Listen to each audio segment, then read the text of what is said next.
everybody, this is Armida from Divine Growth Coaching, and I am back with another video for our Wednesday Wisdom series.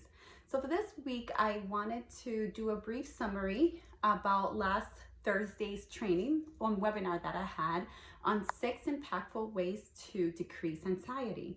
As we all know, anxiety is something, it's an emotion that we all deal with at different times of our lives. Sometimes it's something that comes up when we're fearful about a situation we're experiencing, or something that can come up from us just being fearful about future possible outcomes.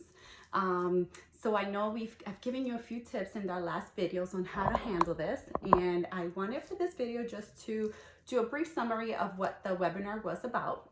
And so the number one thing you can do to decrease anxiety is to be present.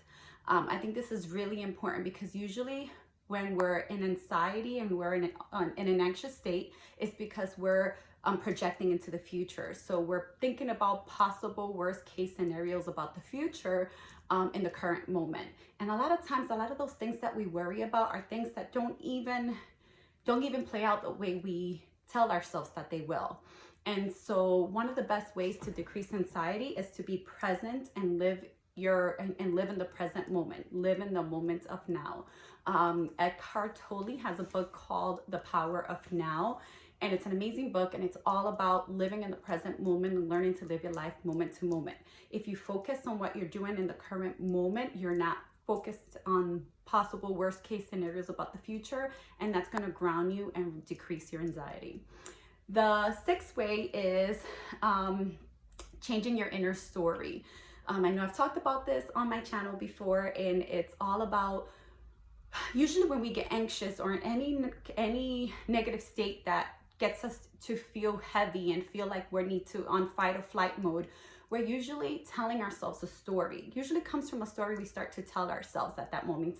Something or someone triggers us, and we start telling ourselves a story that then shifts our emotions, shifts our state of being, and then we get caught up in this story, grand story, that then gets us anxious and just gives us in a really heavy, dark place.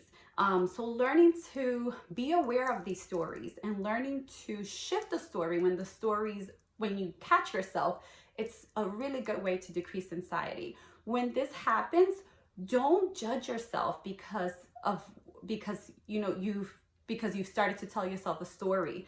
Actually celebrate it, because now if you are aware of something and you can pattern interrupt it, you can break that cycle. So that's huge. So make sure that when you catch yourself telling yourself a story because you start to feel the heavy emotions in your body, that at this moment, instead of resisting it or instead of judging yourself, say, wow, Armida, great job. You just caught yourself about to start telling yourself a negative story. I said, good job on catching it, and then shift it to a different story. Shift it to something that's more serving, more perspective. Like usually we're thinking about the worst case scenario. Shift it to what's the best case scenario, right?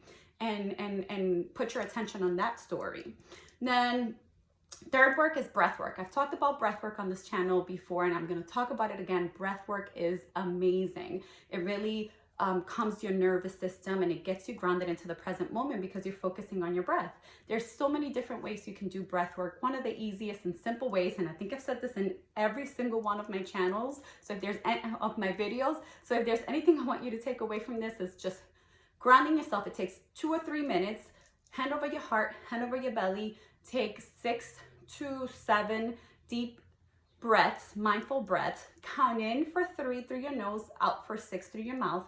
And this will help you. If you do this for at least 6 or 7 times, or for about 3 minutes, it will definitely bring you into the present moment and pattern interrupt that anxious state. The next one is exercise or movement.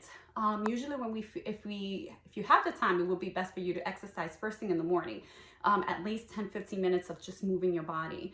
However, when you start to feel anxious, it's a quick way to pattern interrupt that behavior. Do some jumping jacks, go for a walk, do some push-ups, do some sit-ups, put on some music and jump around. Just do any energy to pattern interrupt that, because negative energy is usually just stuck energy in our system. So if you can interrupt it and get it out, it'll be an outlet for you to get it all out. So that's really, really big for that.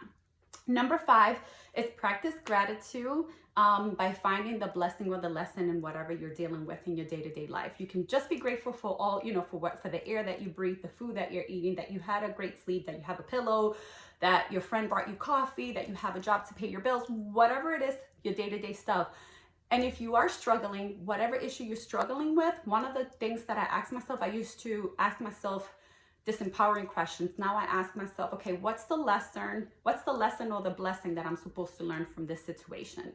And just anytime I struggled or my clients struggle with a situation where they feel like it's less ideal, instead of victimizing themselves, kind of trying to find the lesson or the blessing. And if you think back to any past moments where you've experienced something that was not ideal, you can usually always find something to be grateful or something to be grateful for from that situation. And then number 6 is meditation and prayer. Another one, big. Meditation, it's a way for you to become aware of your thoughts without judgment. I'm really big on meditation. And prayer, just when you're praying, you're releasing, you're surrendering to a higher power, which makes you feel supported. And in reality, we are supported. There's something out there, whether you believe in whatever you believe. I believe this in a higher power. There's somebody out there who's controlling my breath, who's controlling my heart. Therefore, there's something that's got me here alive, and I'm grateful for that. And that same energy that brought me here, it has me alive for a reason. And so I'm grateful and thankful and connecting to the higher power and finding my purpose and just living my life day to day. And so those are the 6 quick ways that you can decrease the feelings of anxious anxiety. I hope they were helpful. If you try them, if you try any of those, please leave a comment below. Let me know what happened when you tried it out, if it worked for you. If you like this video, please hit the like button. If you haven't subscribed to my channel yet, please do so now, as I always put out very informational videos to help you along your journey of healing, your healing journey. And thank you for being here. If you guys need more support, more guidance on any of the topics that I talk about, please feel free to go to my website at divinegrowthcoaching.com and schedule a free breakthrough session, or just to look for more resource videos. It's been a pleasure serving you as always. Thank you so much for the love and the support, and I'll see you guys all next week. Take care. Have a great day. Bye-bye.